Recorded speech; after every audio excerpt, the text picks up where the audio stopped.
Good evening, everyone. Welcome to the Public Works Committee meeting for March 26, 2025. We'll call the meeting to order. Grimsby is situated on treaty land. This land is steeped in the rich history of the First Nations, such as the Haudenosaunee, the Haudenosaunee, and the Anishinaabe, including the Mississaugas of the Credit First Nation. There are many First Nations, Métis, and Inuit people from across Turtle Island that live and work in Niagara today. The regional municipality of Niagara and Grimsby stand with all Indigenous people, past and present, in promoting the wise stewardship of the lands on which we live. Our first item of business is disclosures of interest. Are there any disclosures of pecuniary or non-pecuniary interest? Seeing none, we can move on to agenda item 4, which is the approval of the agenda. Can I get a mover and a seconder to approve the agenda? It's easy. I only have to look one way. I've got Councillor Howe and seconded by Councillor Davoli. Are there any questions from the committee regarding the agenda? Okay, resolved that the agenda for March 26, 2025 Public Works Committee meeting be approved. All in favor? Opposed? Good, we can move on. Carried.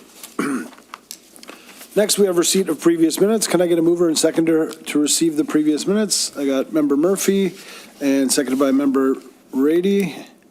Moved by Member Murphy, seconded by Member Rady. Resolved that the minutes of the February 28th, 2025 Public Works Committee meeting be approved. All in favor? That's carried. We have no delegations. We have no consent reports. So we have a couple of discussion reports. The first discussion report is the 2024 In-Road Flexible Signage Pilot Program Review. Can I get a mover and seconder to move that on the floor for discussion, please? Member Smink, Councillor Howe, moved by Member Smink and seconded by Councillor Howe. I don't know who's doing this one. Brandon? Thank you, Mr. Chair. First off, just wanted to say thank you to Michael Palumba. He's our Senior Transportation Engineering Technologist. He's oversaw the pilot project for the last few years, 3 years I think we're going on, or this is our third year. And he authored a very thorough report, if you've read it. Unfortunately, Michael's under the weather today, so couldn't make it. So I'll do my best to present the information and answer any questions, acknowledging ahead of time I may not have all the answers and I may have to refer to Michael and get back to the committee. So the report speaks to the overall success of our 3-year pilot program, and it aimed to explore the effectiveness of in-road flexible signage as a form of traffic calming. Over the course of the pilot, staff were able to make adjustments to test the way the devices were used and in different configurations. Overall, we've seen some very positive results in the pilot, seeing good trends in our efforts towards reducing vehicle speeds. The most significant improvement we saw were in the overall compliance and the reduction in overspeeding vehicles. And overall compliance is essentially a measurement of how many drivers were complying with the posted speed limits, and overspeeding is a measurement of how many vehicles were exhibiting excessive speed. So we saw clear reductions in both of those measurements. Some key takeaways from the program. It was relatively easy to implement in terms of, I guess, cost and the ability for us to construct it. The devices provide a very cost-effective year-over-year solution, and I think we came up with a number which was around $1,500 per location. It don't interfere with the existing travel patterns in any significant way. So drivers, we didn't find drivers who were trying to find alternative routes around the devices, which would lead to changes or increases in traffic on other streets. And that could be an issue with some of the more intrusive type of traffic calming measures, such as traffic humps or speed enforcement cameras and things like that. Generally feel the devices are more suitable for urban uses. Rural locations have more frequent heavy vehicles, which can cause operational issues and damage to the sign.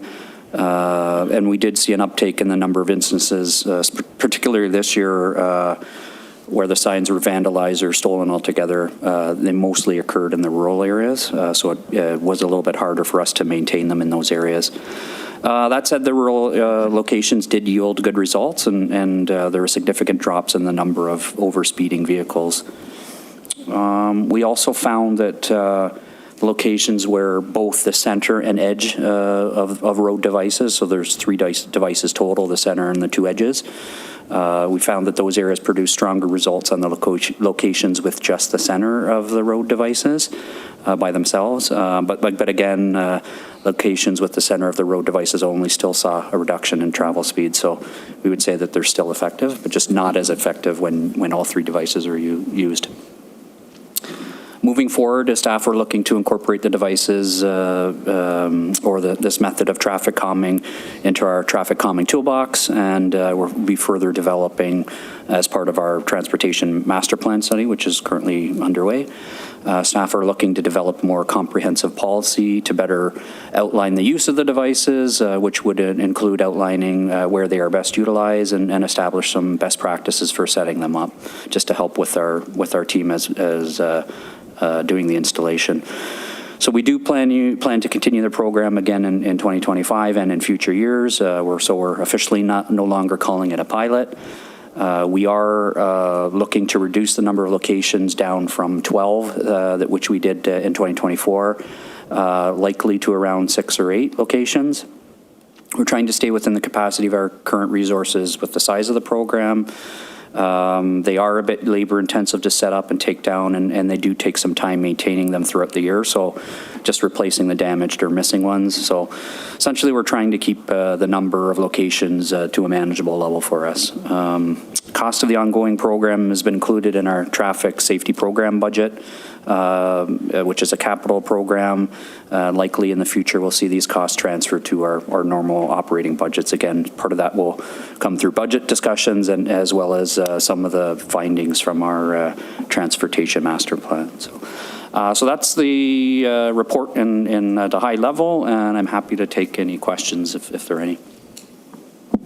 Thanks, Brendan. Questions? Councillor Devoli? Pardon me.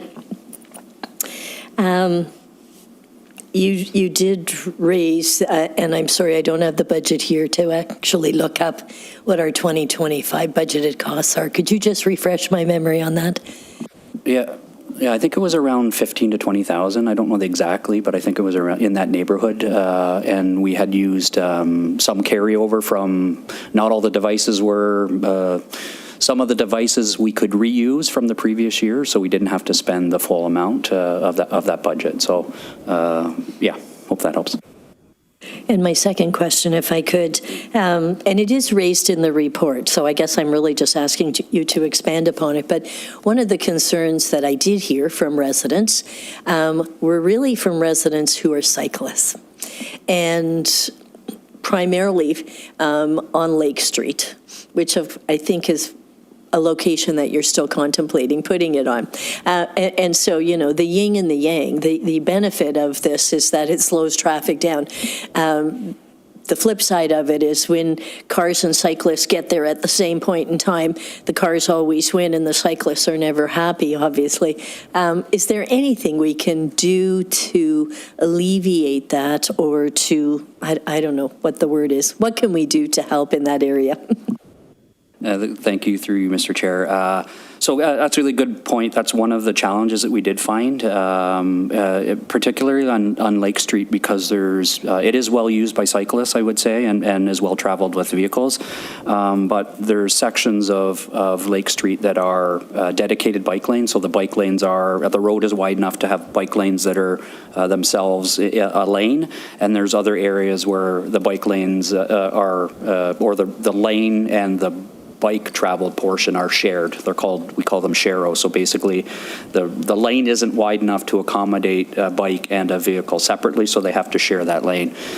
So there are some challenges associated with that, is because when we put those narrowing devices in, the bicycle then has to decide and the car then has to decide, like you say, who goes first, and they both have to navigate through that channel. So there is a bit of a trade-off in terms of that there has to be be, again, some sharing, but the benefits of that is that we're calming the vehicles, so the vehicles are traveling more slowly. So something that we're certainly going to look at in the future. I think ideally, what we'd like to make sure is where possible, the roads would be wide enough to provide those cycling facilities independent of the traffic. So whether that's dedicated bike lanes where the road's wide enough, or something that we're exploring through the transportation master plan kind of in the long term is maybe cycling facilities that are located off the road, multi-use pathways, similar to like what we have on Winston Road. So in the future, we'll look to more opportunities for that. So hopefully that answered. I don't have I can't say, there are some challenges with it, but there's also some benefits to it. So we're still kind of evaluating how do we implement these in cycling areas going forward. If I could just add to that, Mr. Chairman, I think it became particularly acute where it was a shared road of the cyclists and the cars, and where we then used all three components, where we used the flag in the middle and then the bollards on the either side, because then the bikes were faced with, do I try and squeeze through the space between the bollard and the curb, which is not very big, and I have a really big car sitting beside me now, or, what do I do, right? They became like the deer in the headlights, right? I mean, maybe, and you will know better than I, is one of those answers that at least we don't put the bollards on the side, then at least where there is a real narrowing on those very narrow roads?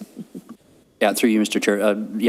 That's a good point. You could reduce or remove the side bollards, the edge bollards. Again, the benefits of it is the side bollards are more effective in reducing the speed, so it's a trade-off, right? Even we did, not bike-related, pedestrian-related, particularly on Park Road, we did hear concerns about, well, you're putting these edge barriers in along the edge and you're making me walk further into the road. Well, there's no sidewalk there and there's no shoulder there, so you're walking on the road already. So I guess it's the trade-off of we're slowing vehicles down, but you also as a pedestrian have to navigate that, or you as a cyclist also have to navigate that. So yeah, so one of the things is removing the side bollards on the share-out areas. Yeah, well, I think I was going to say something else, but I lost my train of thought, so I agreed with you. Just one last question. In the areas that are proposed for this year, do we have parking in any, like side parking or side street parking in any of those? Because then that makes it even more complicated, because especially when we have cars, cyclists, and on-street parking. Are you proposing to put these in any of areas that might have all three components?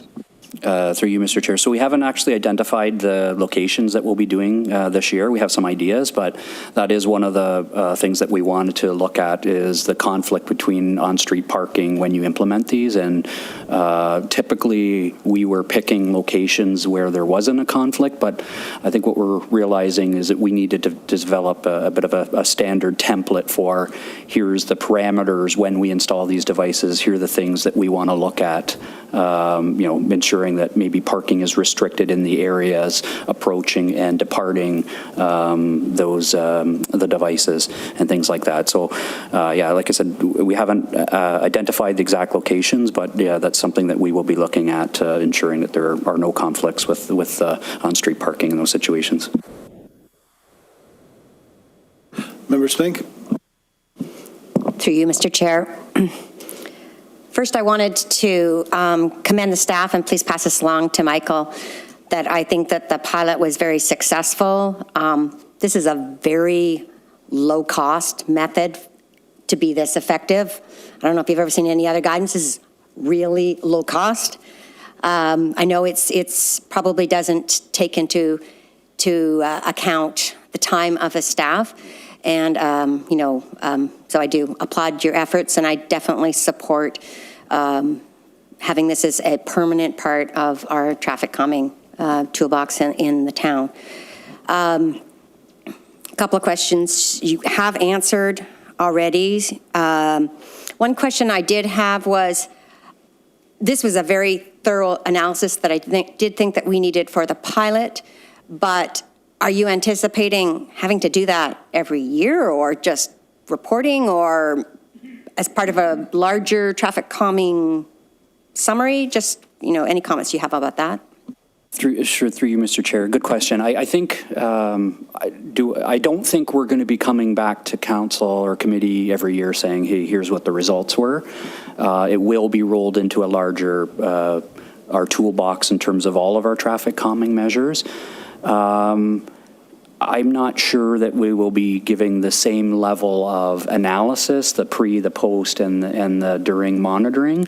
But I could see us doing that in certain situations. Maybe if we've set it up in a different way, or we want to kind of test further is, hey, does it work in this application as well? Or, we're getting specific complaints about this section. We've never done this road before.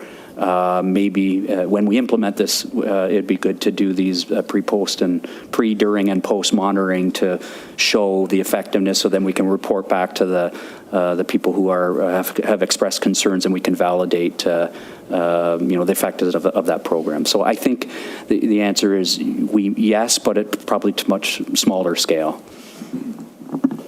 Sounds good. So the second question that wasn't already addressed,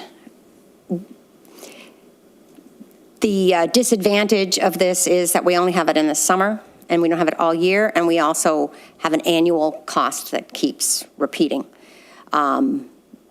Is it possible, as part of our toolbox, at least to identify these locations, and if they are to come up for resurfacing, for example, that we look at a more permanent snowplow friendly configuration, so that we can eventually move things over to just let the geometry work for us? Yeah, thank you, through you, Mr. Chair. So I think long-term, in terms of the overall toolbox, I think what we're going to see is where we've identified areas where there is calming warranted. As the roads are resurfaced or reconstructed, we will put more efforts towards the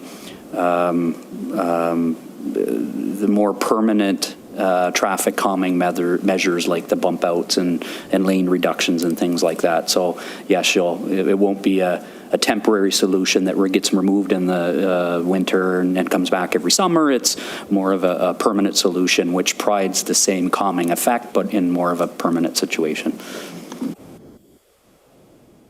That's good information. Thank you. Any other questions? The other question that I had, the one question that I had was related to something you sort of already answered it, and that is we've tried out a bunch of different locations over the few years we've been doing this, and changed year to year some of the locations to see where they were effective and where they weren't. So are you going to be reporting back prior to determining the permanent locations, or are you just going to kind of make a judgment based on what we know from the data that you've accumulated already? Thank you, to you, Mr. Chair. So again, yeah, we haven't really identified where our focus will be this year. To be honest with you, I think we're trying to bring in our consultant who is assisting with the transportation master plan and get their input in terms of how does this program fit with our overall road safety program, with our traffic common warrants, and is this in response to complaints we put them here, or is this proactively, we've seen higher speeds here, this is where we want to put it, kind of thing. So I think we're still kind of wrestling with that of where is the best application of that. Did I answer all of your question, or you had a second part to that? Yes and no, you did. So we don't know yet. We haven't determined yet what the permanent locations are. You've already answered the idea that this is kind of temporary, in that when we do reconstruction of the road, that we'll look at other traffic calming measures, and we're going to talk to our TMP consultant and see how this fits into the overall plan of what we're doing. I guess the last thing is, if we as councillors, or if members of the public bring forward, and you kind of answered this, areas of concern that haven't already been identified. I guess having that equipment, whether it's used or not, that we can try out along the way to see if it's effective and to get that kind of data. Because what I really liked about what you guys did was the before, during, and after data, because it really allowed us to compare and show the effectiveness. And you talked about the 3 versus 1 and how the 3 were more effective. And clearly it's going to be more effective because it gives more of a visual cue for people to slow down, because you can't just weave. You've got to slow down and conscientiously go between those two objects. So that was great data that you brought back. I don't, like Member Spink mentioned, and you already mentioned, I wouldn't expect that every year over year, but anytime we have a new one that we're trying out and we're determining whether that's a good place for a long-term solution, I think this is a great way to do it. So I think you've determined that this is a great way to figure out where these things work and where we need some sort of strategy. So well done. If you want to comment any more, I'd appreciate it. Yeah, thank you. I think so. I think from the perspective of where we're going to put them, I think there's, like I kind of mentioned this, I think it's twofold, or two ways of thinking. Is one, getting ahead of it proactively and saying, hey, we've identified this as an area from staff concern, whether it's through our monitoring or whatever, complaints or whatever. Hey, we'd really like to tackle these areas with these devices. We really think they'll be a good fit here. The other flip side of that is we often get concerns from residents about speeding.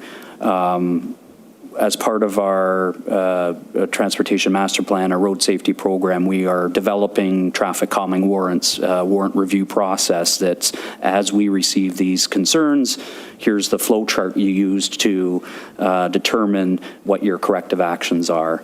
And part of that corrective action may be, if it's warranted, use these devices as a traffic calming measure. Because they're cost effective, it's a way of implementing something cost effectively and seeing if it works in that area, which in the long run can turn into, hey, we do this every year, or we turn that into a longer term initiative, the future reconstruction or permanent, making those situations kind of permanent. Does that help? Yeah, that's great. And further to that, I think that when we do those temporary ones based on the flow chart that you're talking about, the data that we gather from that will also allow us to determine whether it's a genuine area of concern or whether it's, because people's eyes are different than reality. I, with all due respect to everybody, including myself, when I'm walking down the road and I see a car going by, oftentimes it feels like it's going faster than it actually is. Sometimes they are going fast, but a lot of times when you're a pedestrian, we're not great at judging speed. So when we have that data and we have a measure in place to say, we did this is what it was like before, this is what it was like after, it gives us information to go back to people and say, this is what we've done. And those are all good things. So you talk about a toolbox, that's a great way to show people that you're doing something and be honest with people at the same time. Because if there isn't a genuine problem, you don't want to implement a permanent solution to something that isn't really a problem. So this is a good way to find out if it's a problem. I saw Councillor DeVoley's hand up. Thank you. I guess I just wanted some clarification after a very long explanation. So we are envisioning that the committee will not get this formal type of report going forward, but you are still going to be monitoring internally the before, during, and after so that you know whether the program is working correctly in the areas that you choose. Is that correct? What I don't know, correct, sorry, through you, Mr. Chair. What I don't know is, I obviously got to talk to the team, is are we doing that monitoring every time we do a setup, or are we only doing that in special situations? Because there is a resource implication of doing that monitoring. We have to get out there in advance. We got to set up the devices. So is that part of our program that we want to do that every time, or is that we only do that in these certain situations where, like, I guess maybe what we could think of is If we've already done this location, we know it's effective there, maybe we're not monitoring every year. So we've done it 3 or 4 times, and we're happy that we know that this is a good solution, so maybe we're not monitoring it. Hopefully that answers what your question was. Yeah? Was it too long-winded? No, that does answer my question. But I have to say that, you know, the curious cat in me says it would be nice to know sort of what you decide in the end as to how you will be doing this. If you could just come after you've made those analysis and decisions internally as to what your process is, I'd love to hear an update from you as to what your final decisions were and why. Thank you through Mr. Chair again.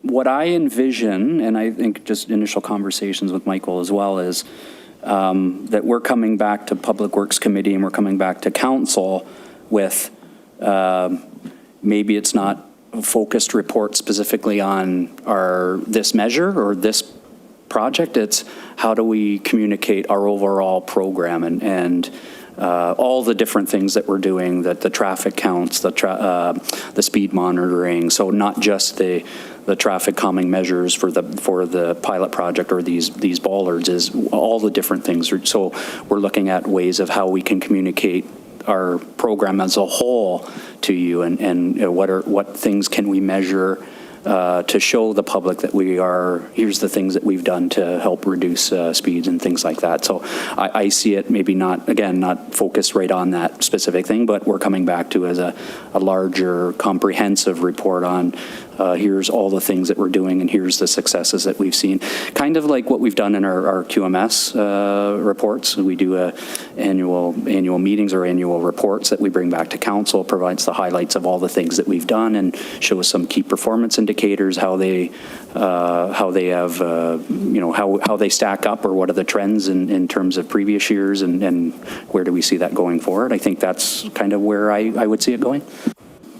And I think that if I could just wrap up my question, I think that would be quite helpful still. And it also is helpful to me to know that internally you are still monitoring these things, because when an item comes to the budget, again and again and again on these issues, it would be good to know sort of what analysis you're doing in the background and why you have arrived at the recommendation in the budget that you are arriving at. So I don't need the minutia of the details as has been provided in this report. You're right. I just need to know that those are still working for you, and therefore that's why the ask is in the budget. Thank you. Member Snink? Through you, Mr. Chair. I would love to see a presentation on, this is our new traffic calming program with full warrants. And also to have Council affirm that this evidence-based approach, which is based on pilots across Canada and programs across Canada, that there's a very logical method of assessing where we can get the best results and how. And, you know, that's one of the, I think, the main takeaways from the Transportation Master Plan. So are you envisioning that the traffic calming program presentation and confirmation will be separate from the rest of the Transportation Master Plan? And when might we expect that? Thank you, through you, Mr. Chair. So in the short term, in terms of the actual Transportation Master Plan, we're working towards another public information center. As part of that public information center, we typically bring information to committee and council for their input as well. I can see that we're working through some of the policies now. And we're doing not warrant analysis, network screening analysis, the counting side of things, the modeling side of things. We're working on that through our official plan as well process. So I can see that coming in the next few months, in the spring of this year. And beyond that, I think I can see us on an annual basis coming before committee and council with some form of I want to say State of the Union, but a state of the road or a an annual update on how our program's functioning and that kind of thing. Okay, that's great. I think that we've piloted it now. You've determined which locations it works at. At some point, we've got to trust you guys to do your job. And so our report is great, but we don't need to nickel and dime this. Like, if we're satisfied that the pilot was effective, we're satisfied that there are places where this is an effective traffic calming strategy, then go and do your thing and let us know if there are other locations where it's going to be going. And as Councilor DeVoli mentioned, giving us, as part of a bigger report, some idea of how it's working is great, but I don't need you to constantly monitor. If there are changes, of course, to neighborhoods, like large construction projects, things that would change the actual way that this thing works, then of course I expect you to do the same thing you do everywhere else, and that is change the way that you do things. But I'm satisfied that the pilot was effective and that you're going to use that pilot information to determine the locations going forward from here. So thank you for that. Seeing no further questions, we can move. I have a resolution that report DPW 2505 2024 in-road flexible signage pilot program review dated March 26, 2025 be received for information, and that the Public Works Committee recommends council approve staff's recommendations to adopt the in-road flexible signage as permanent traffic calming tool for the town of Grimsby. That's moved by Member Smink, seconded by Councilor Howe. All in favor? Opposed? That's carried. All right, second and final discussion report is the 2024 annual performance reports for sanitary and storm, not sanity, sanitary and, thank goodness, because that report would be ugly for me. Sanitary and stormwater systems. Can I get a mover and seconder to get on the floor for discussion? I've got Councilor DeVoli and Member Rady. I don't know, is this you again, Brennan, or? Oh, Ben, Mr. Morganato. Thank you, everyone. Through you, Chair. As noted, the report in front of you is to introduce, summarize, and present the annual performance reports for both sanitary and stormwater systems. The reports are both attached as appendices to the report you received, and introduce, one, the type of infrastructure the town operates, the operational efforts by both the engineering team as well as the operations department in both environmental services and transportation services. We talk about in the report some of the issues that staff for the systems experienced within the 2025 year or 2024 year, pardon me. Some of the efforts that staff are taking from a capital perspective as well as an ongoing maintenance perspective to maintain those systems. Customer complaints and other types of issues that have arisen throughout the year, how staff have responded to those issues. There are specific requirements under the CLI-ECA for the performance reporting, which we must summarize.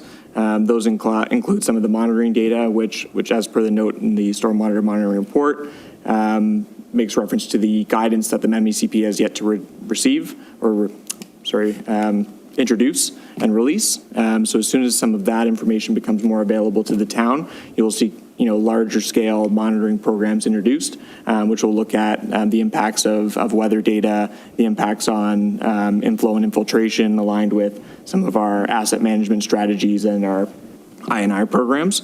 We also look at some of the abnormal discharges or the spills that the system systems may have seen in the operating year. So this may be due to an incident or an accident, or through a cross connection that's discovered through an annual CTTV program. Furthermore, the report asks that the municipality summarize some of the efforts on an ongoing basis from the previous reporting year and update on the status of those efforts. So you'll see those contained within the report, which again, I'd like to highlight that the primary ones to look at would be probably the I&I program, as well as the implementation of the CMMS program and our operations and maintenance manual for both systems, which are subsequently required by the CLI-ECAs. Staff are here to open a discussion, answer any questions. Questions for Ben? Member Smink? That was a lot of acronyms. I think I got most of them. Overall, it looks like we're doing a lot of work to ensure the best quality. The one thing that kind of was like, whoa, that must have been a big thing when they found it was 27 years. Was there a outflow that was in the wrong place? And if that's true, can we expect that those might be somewhere else, or is that just a one-off kind of thing? Sure, through you, Chair. So there are a few instances of cross connections discovered through the annual CCTV program. Again, these programs are in different status of how much of the network that has been covered through the camera inspections. So as the contractor moves through, they will identify any potential cross connections within the system. Within the 2025 budget year, it is proposed to replace or repair 40 service laterals, including those that are found to be the cross connections. So again, as the CTV program continues on its annual basis, if there are other cross connections found, then staff will continue to address those on an ongoing basis, either through capital works proposals or through emergency repairs. Through you, Mr. Chair. I'm not sure, maybe I need to say that a different way. The locations where you did find the wrong type of connection that has been in place for decades, was it one home that was built all by itself, or is it in a subdivision where we might expect this to be in a number of locations that, can we guess? I know that you're going to be looking through CCTV at, a lot more linear meters, through the town. So what might we expect? Thank you. If I can jump in, Mr. Chair. So just to put in perspective, so yeah, we're talking, I'm just trying to think in my head. We have roughly, 9,800 water services. So urban lots, we have, say, 10,000 urban lots. Of those, when we're looking at storm sewer, we found 3. So out of 10,000, we found 3 locations that are cross connections, or they were connected to the wrong way.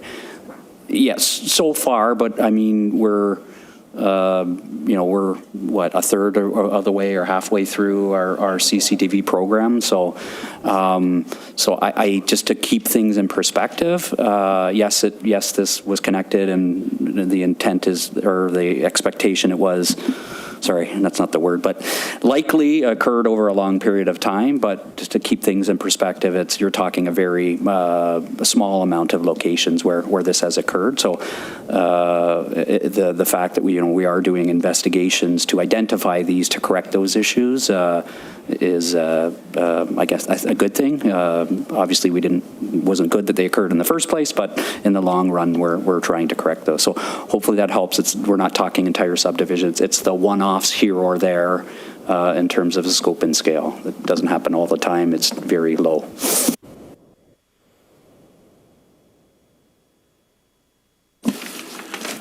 And do you foresee in some of the, I would imagine that older neighborhoods obviously are more of a, is the CTV program being done in order, is it being like triaged where we're doing neighborhoods where it's more likely first? Is that?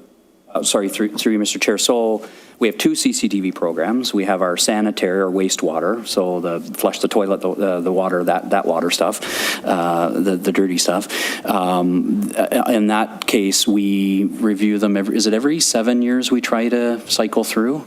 Is it once every 7 years we try to 5 to 7 years, we try to hit every pipe. So that is an active program. The new program that we've implemented as part of the asset management program is to do similar type of inspections or CCTV investigations on stormwater pipes. So this is relatively new. So we will be inspecting all of the stormwater system over the course of a 3-year period for the first time.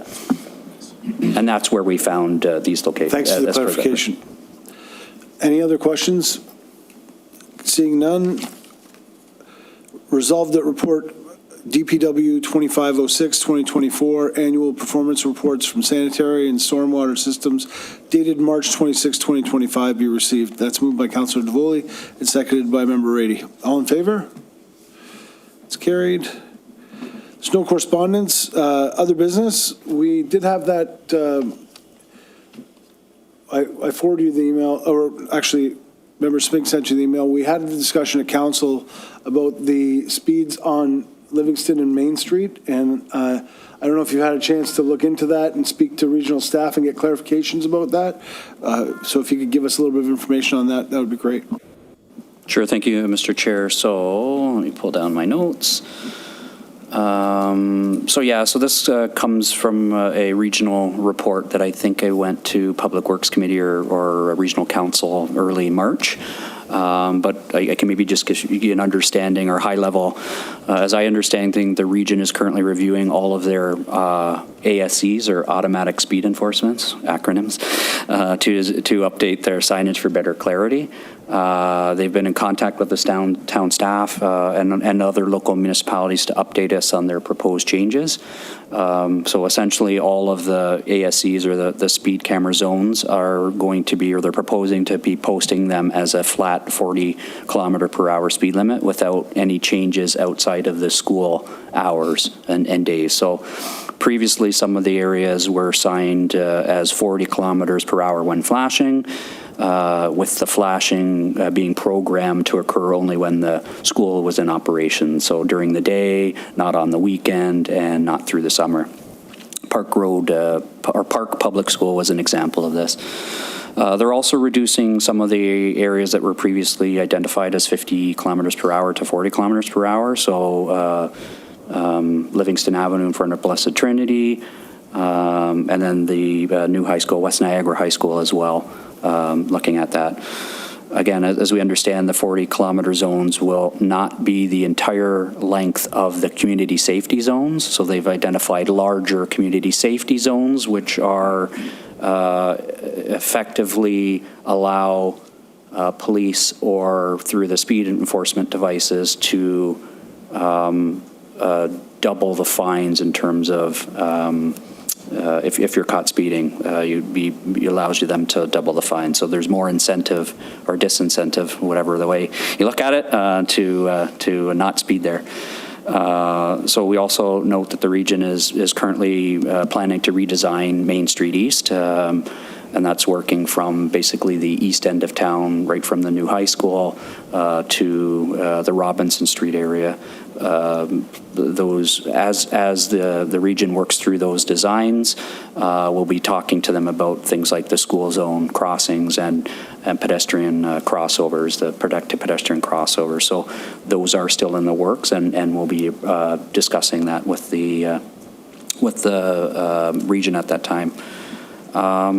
So I think that provides a bit of an overview on where things are at on their end, and hopefully I can answer some questions, just keeping in mind a regional initiative, and we may have to take your comments or questions back to the region and provide input that way, but I'm happy to speak to anything if needed. Thanks, Brendan. Member Smink, did you want to speak to some of the content of your concerns? Because I have some as well. It has, through you, Mr. Chair. So just background maybe for the members who aren't councillors. I did read the regional report.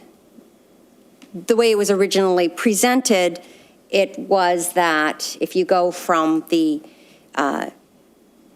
eastern end, like right where Lincoln is on Main Street, and if you drove all the way down Main Street and continued through Livingston to Casablanca, I believe it's 65% of the distance now will be community safety zones. And the way it was originally presented is that it would be posted as 40 kilometers per hour, 24/7, 12 months a year, which I didn't think would be well accepted by the citizens of Grimsby or very practical. The fact that we're just talking about, I believe it's probably a certain distance on either side of each of those specific school frontages, 50 meters or something like that, to give vehicles actually chance to truly be slowing down is much better. I do think that there will be some concern about the school is not in session. Why do I need to slow down? This is a high school. Why do I need to slow down? Kind of issue, but definitely better. I do have a question. I understand the why, sort of. I did have a question about when is this likely to actually come into play. I think there's going to be a lot of community comment about this. Thank you, through you, Mr. Chair. So I don't have the actual timelines. I can certainly follow up and get that information for committee and communicate that back. Just to rehash or restate, I think what you had said is the community safety zones are larger areas that cover larger distances. Within those community safety zones, there will be the school zones, or I think they're called school zones, not school areas. I think they're school zones is the correct term, and those will be within the frontages of the school, approaching and departing those schools. So community safety zones are the larger, and then the school zones smaller. There will be cases where if there's two schools kind of back to back and there's a gap in between, they may extend that area in between to 40K, so it's not you drive 50, you're down to 40, you're back to 50, down to 40, back to 50. It'll be 50, 40 section, then back to 50 again. So that's as I understand it. So I can certainly find out from the region when their plan is to implement those signs and report back to the committee. Thanks, Brandon. I don't, other than in front of Park School, I'm of the opinion, and I'm not speaking for the committee, I'm speaking for me, that the only place that 40 kilometers an hour should be implemented is near Park School. I don't agree that an arterial road that is one of the major roadways through town should be 40 kilometers an hour. I think 50 is a reasonable speed. It's not fast, it's not slow, but I don't know that there's evidence to support a speed reduction that says, and there's lots of evidence that says it doesn't, that simply reducing speed slows people down. So if the goal is to create a community safety zone where people can be punished, then they will be successful. But if the goal is to actually slow people down, I don't think that this achieves the goal. You talked about other things like the reconstruction of Main Street East near the high school. I'm hoping they'll do things like bringing the road close together. So Livingston Avenue, we did things over the years, like removing the additional lane, planting in the middle, putting in bike lanes that are good ways of slowing down traffic. It's not 100% because big wide roads attract speed, but 50 kilometers an hour is a reasonable speed for an arterial road through a municipality. I don't think it's reasonable to ask people to go 40 kilometers an hour, and I don't think that it would achieve, by posting 40 kilometers an hour, I don't think it achieves the goal of slowing people down to 40 kilometers an hour. So if the genuine goal is to slow people down, let's do things to slow people down from a regional perspective. And this is not to you, but through you to our regional staff. Put things in place that actually slow people down. The bollards, for example, we've seen evidence that putting 3 of those in slows people down. Do that on these roads if you want people to get down to 50 kilometers an hour. But making it 40 just means that it creates a hot spot for people, for a police officer to sit and ticket people, or to put a speed camera and ticket people, which means that if it's a police officer, people only get ticketed when they're there. And if it's a speed camera, it's just a means of punishing people going 40 when it doesn't necessarily, going over 40, doesn't necessarily slow everybody down. I don't know if the goal is to permanently place, and maybe you have the answer to this, if those were now temporary zones where they moved the cameras are going to become permanent. Because that's a pretty big deal too. If that's going to be a huge revenue generator for the region if they put permanent cameras in front of Park School, in front of Blessed Trinity, and in front of the West Niagara Secondary. So do you know if the goal is to make those permanent? Through you, Mr. Chair, my understanding is that there would be on a rotation basis, kind of like they are now. So there's a limited number of devices and they get moved around. I haven't heard otherwise, but I can certainly follow up just to make sure that I'm saying factual information.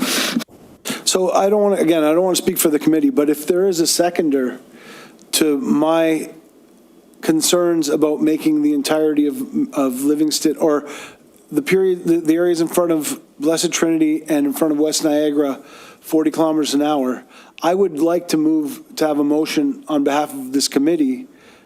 Again, I can't make you second it, but if there's somebody that's willing to second that, where we put something in writing that says, we don't agree with 40 kilometers an hour in front of Blessed Trinity and in front of the two high schools.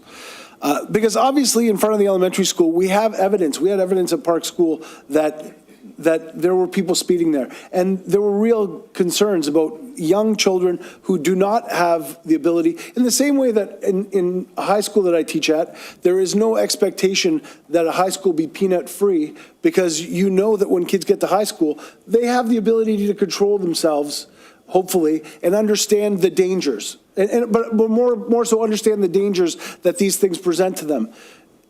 In the same way, elementary kids might not understand the danger that this presents to them. You would hope that somebody, by the time they get to high school, understands that danger. So there needs to be a difference between that elementary and secondary school, and I don't think that a 10-kilometer difference is unreasonable. But you look like you wanted to say something, Brandon. Yeah, sorry, I was just going to make a suggestion and take this. You don't have to take it because you don't have to. I'm wondering if we could word the resolution in a way to maybe take the matter back to the region and ask them to provide further explanation in terms of how they came up with their rationale for the 40K, rather than us saying, hey, we don't support it. Maybe that's the next step afterwards, but maybe the first step is taking it back to the region, asking them to provide more information, and then we could evaluate it further? Or? Yeah, that's reasonable. Member Rady? Thank you, Mr. Chair. Just to add on what Brandon said, I'd also like the wording in the resolution to say we would like to get some community feedback on this, because I got a lot of noise just in my neighborhood. Like, do you get a vote on this? And I said, no, this is a regional issue. But I think clearly it's a divided thing. But on social networks, there's a lot of people that are just, this is a cash grab. There's no safety involved here. Thank goodness they're cleaning up the signs, because that was very confusing down at Park, right? It was absolutely confusing. But 40 kilometers an hour, 24 hours a day on an arterial road, like anybody that's driven down here after 2 o'clock now is rush hour in Grimsby. It's terrible. We need feedback to go back to the region to say, this isn't a good idea. In my opinion, anyways. Okay. I don't think it's a good idea. Councillor Howe?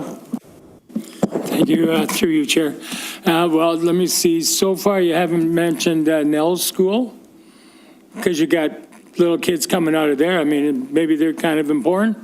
The area around the old Central School, even though they're coming out of the old GSS, but they're coming up onto this road and they are crossing the roads. You've got, and then we talk about, and I think we're talking out both sides of our mouths sometimes, we talk about active transportation. We're encouraging people to ride the bikes, right? We want to spend money on bike lanes and whatnot, but we don't want to slow the traffic down at all. So, the 40 and 50, 40 is a whole lot safer than 50. And anybody that needs to keep their foot into it, it's wrong. There's nothing wrong with 40 in a highly populated area. I mean, over in here, how many kids have we got walking around just out of the building area over here with all the housing? So you got to think it'll through a lot more than what we're thinking about it now. And that's fair. Those are all fair comments. My point was that simply reducing the speed limit doesn't reduce the speed. So you can make it 30. It doesn't mean people are going to go 30. It just means you can penalize people more. So I would like to see more actual traffic calming and speed calming measures put in place, rather than just signs that say it's 40 kilometers an hour. I agree with you. If the goal is to actually make it safe, then make it safe. But don't just put a sign up that says 40 kilometers an hour, because that doesn't make it safe. Member Smink. I think the other concern that I have with expanding the 40-kilometer zones is that all of our local and collector roadways in Grimsby it's a blanket 50 kilometer per hour, which in Ontario is the default for an urban area. And so what you're saying is you come off Dorchester where you're allowed to go 50 and then you have to slow down to 40. And if the school's in session and it's an elementary school, I can rationalize that as a driver. But I think that if you're coming out of the side street here and you're going by Blessed Trinity, and especially if it's in the summer or in the evening, drivers are not likely to observe that 40 kilometers per hour because everything around them says this is an arterial road. Why should I be going slower when I just came off of my side street where I can go 50? There's a certain lack of logic to that, and most drivers, I think you will get a lot of feedback. Anywhere that there is a demonstrated safety problem, that we see large numbers of, especially children of any age, crossing the road, that they have warrants. I'm just not sure that they were applied correctly because the community safety zones just seem to get bigger and bigger, and things like the number of schools and parks and things added to the warrant instead of being, this is where it needs to be, there is a school and this is how it met the warrant.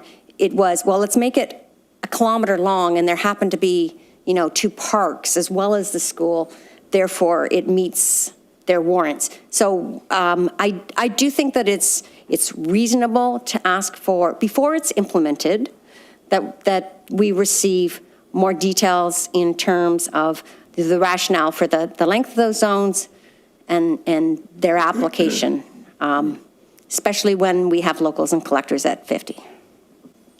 Thank you. And the last thing I wanted to say was, if it was a timed 40 like the traditional 40 kilometers an hour when flashing type zone, I work in Hamilton and I drive down Mohawk, and there are several 40 kilometer an hour when flashing during school times, and people obey those and slow down for them. So if the goal is to get people to slow down, put up a flashing sign and make it 40 kilometers an hour between 7 a.m. and 5 p.m. or whatever reasonable hour is. And again, a flashing sign is a visible indicator that you want people to slow down. But there's no indication that that's, in what they're bringing forward, the goal does not seem to be to get people to slow down. It seems to be to create a zone where they can ticket more. And that's not what I want to see. If you want genuinely people to slow down, let's make it 40 kilometers an hour. Great. 40 kilometers an hour during school days, between the hours that school is in session, or an hour before and an hour after, or even 2 hours before and 2 hours after. That's all reasonable. And I see those every day in other municipalities. What I don't see in other municipalities are blanket zones that are 40 kilometers an hour that are extended for unlimited amounts of spaces that have no flashing signage that indicate that there's a speed reduction expected. And that's what I'm getting back in this particular case, is that there will be no flashing signs. And I don't think that that's reasonable. I don't think that it helps to achieve the goal, and I don't think it's fair to the drivers. So it's a lose-lose. The only benefit is the added revenue that it will bring in from a ticketing perspective, and that's not our goal, right? If the stated goal is to reduce speed, let's do the things that are necessary to reduce speed. So I don't know if there's a seconder to as far as the motion. Did you write something up? Okay, so let's see what Noah puts up on the board and see if people can agree to second that.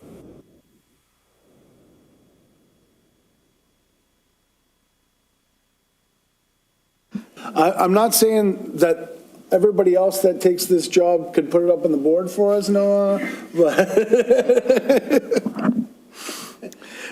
Resolve that town staff be directed to send a letter to the Niagara region requesting that they provide town staff additional information to clarify the reasoning behind the proposed permanent reduction to the speed limits on Livingston Avenue and Main Street in front of Blessed Trinity Catholic Secondary School and West Niagara Secondary School, respectively. Is, Member Spink? I would be willing to second that, but I do wonder if we shouldn't be asking, first of all, to clarify, maybe Brandon already can clarify.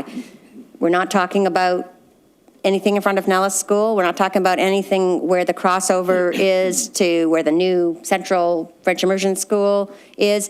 And the other concern I had was, because the frontage of West Niagara School is actually in the town of Lincoln, there may be a section on approach that will be in Grimsby. So I do think we probably should talk about, the Grimsby portion of any school zone, something like that.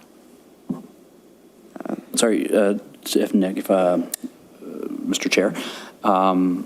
The second part that we didn't incorporate was the question about the blanket or the flat posted 40-kilometer signs rather than the 40 kilometer per hour flashing sign. So I don't know if we wanted to add that to the resolution as well. Is that? Yes. So can we add something regarding the 40-kilometer-hour flashing signs in 40-kilometer-hour zones? You got something written up, Brandon?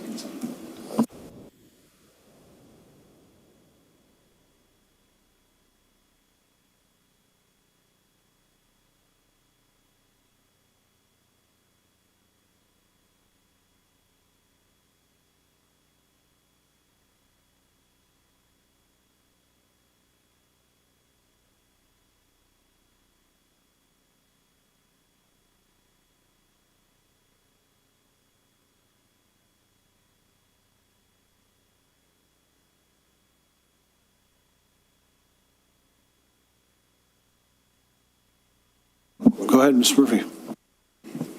Just looking at this and wondering if this is not something that should go from here as a major concern to council, and then have council as a formal body communicate with the region, because to me, this is a major issue, and there's all sorts of points of view that have to be taken into consideration, and especially the idea that they're just going to put up signs. I don't think that's a reasonable measure at all. So, more than just a concern from this committee, what about a resolution to council from this committee saying we would like you to address this with the region?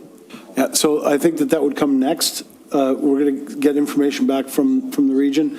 Maybe we're misinterpreting, and maybe they're in the process of changing it, because it's not going to happen overnight.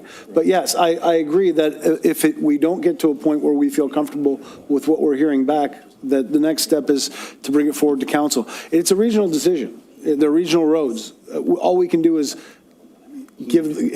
ask ask for information. Councillor DeVoley? Just to clarify something, Mr. Chair, any resolution that this committee drafts and approves goes to council, and council either approves the minutes and ratifies it, or pulls a specific item if it's not in agreement. So really, no matter what, if this resolution goes forward at this committee level, it is going to council, and that will be this coming Monday evening. Yeah, Councillor Howe. Thank you, through you, Chair.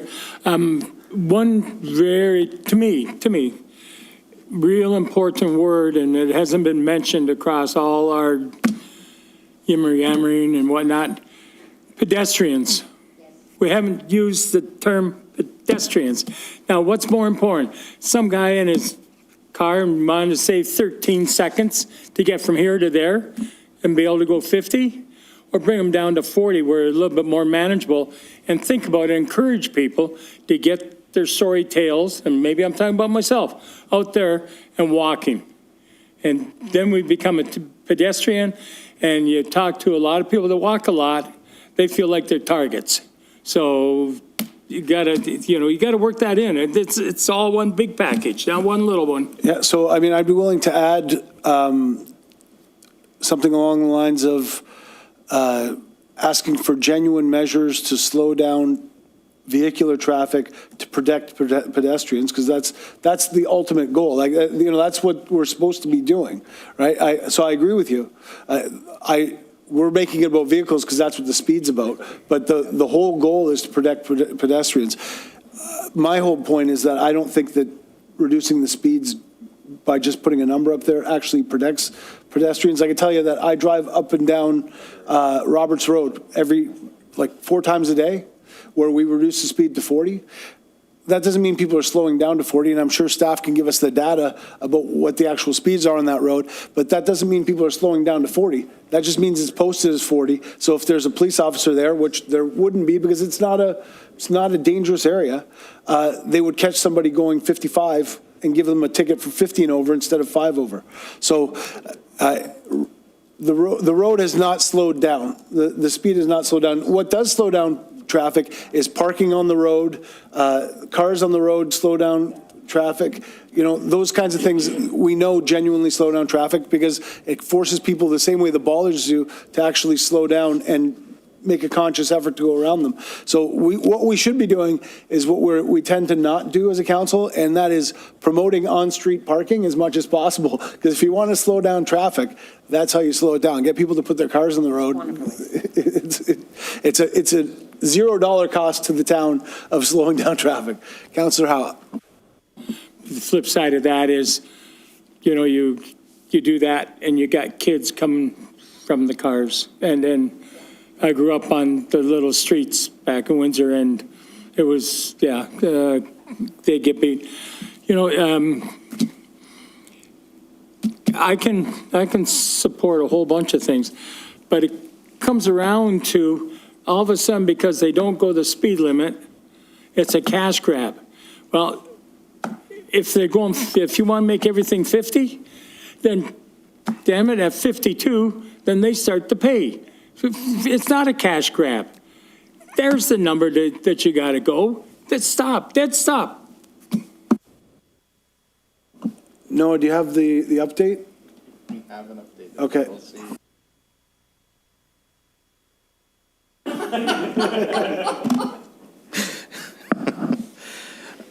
Resolve that town staff be directed to send a letter to the Niagara Region requesting that they provide town staff additional information to clarify the reasoning behind the proposed permanent reduction of the speed limits on Livingston Avenue and Main Street in front of Blessed Trinity Catholic Secondary School and West Niagara Secondary School, respectively, and that the letter requests the Niagara Region's rationale behind reducing the speed to 40 kilometers per hour permanently rather than during school times only, and that the letter requests the Niagara Region to consider additional forms of traffic calming measures that encourage reductions of speed and enhance pedestrian safety.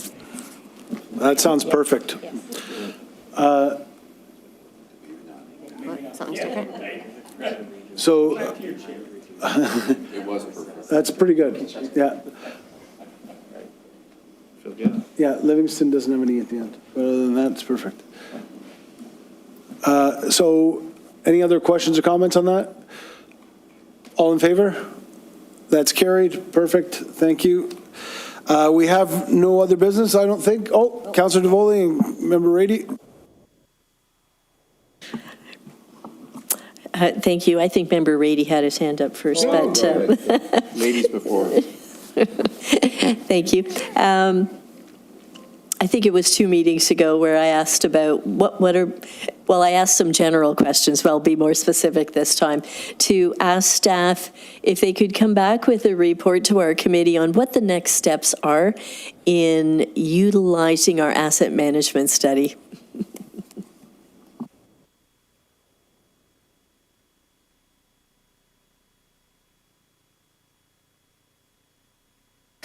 Actually, if I can, Chair, I was going to say Marvin has a couple updates as well. Okay. So, but yeah, Marvin, you want to take that? We had a conversation earlier today that just about where we're at with our asset management plan and discussing how we're going to be coming to committee and council about that. So, Go ahead, Marvin. Thank you. Yes, thanks. Yeah, through you, Chair. Quick update on the asset management plan. So we're currently working on the proposed level of service asset management plan. The one we currently have in place and on the website is an existing level of service asset management plan. So that's a really distinct difference between the two. Is one is what are we currently doing, and then this one is what do we want to be doing, what levels do we want to be achieving, and what are the costs to achieve those. So in terms of timing, we're planning to have a draft report by the end of April. We've had some internal discussions. We're just trying to figure out the best way to maybe bring some of that information to the committees and councillors before we actually present the final report. I think that would be beneficial to everyone. So we're looking at maybe doing something near the end of April, finalize the report the middle to the end of May, and then bringing that to council. I think it's the June 16th meeting we're targeting, so that it can be presented and approved to comply with the regs, which is July 1st of this year. So that's kind of a snapshot of where we're at, and but I can answer any additional questions if helpful. Thank you. That is quite helpful, just to know that it's in the works and coming is good. Thank you. Thank you. Member Rady? Sorry. Did you have something else, Marvin? Go ahead.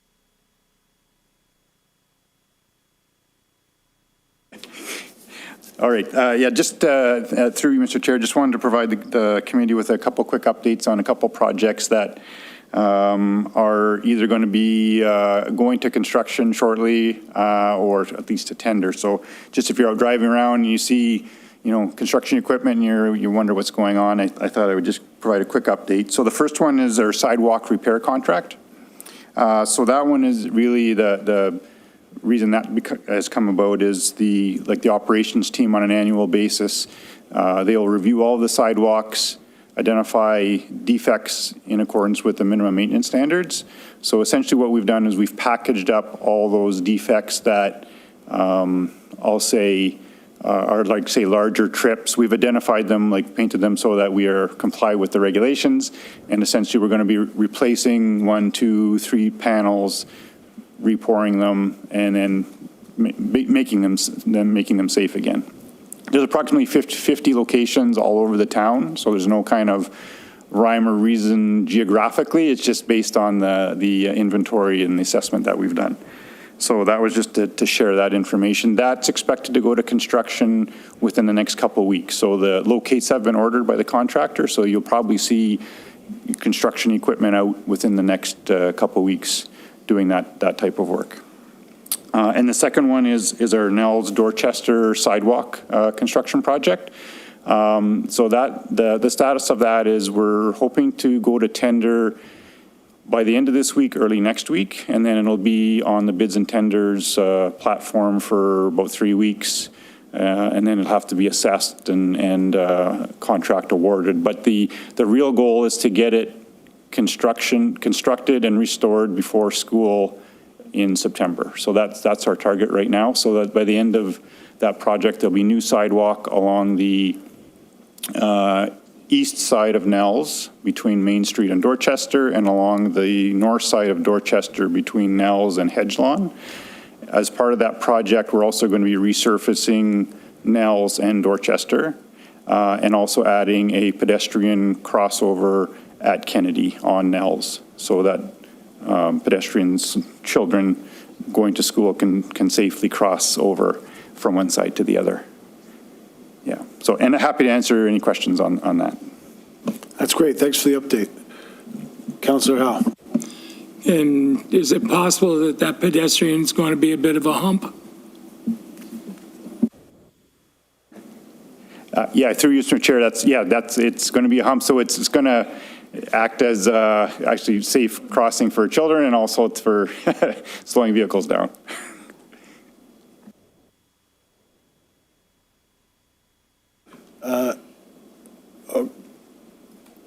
Go ahead. Is it related to this? Okay, go ahead.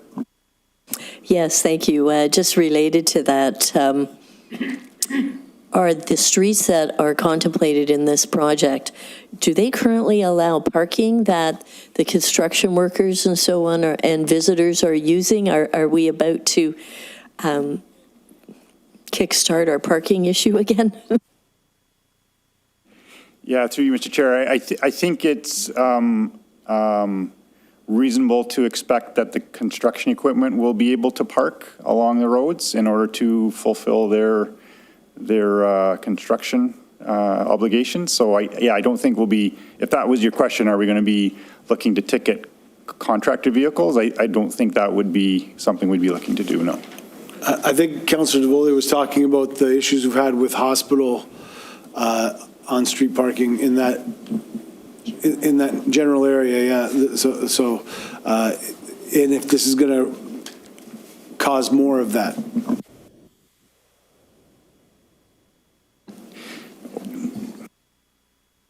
Oh, sorry, Marvin. No, I was just going to say, so we aren't changing the parking restrictions out there. So the solutions that we've brought forward are remaining in place. Member Rady, you had something else? Thank you, Mr. Chair. I just wondered, and I'm trying to remember where I read it, but I know I've read it in the last day or two.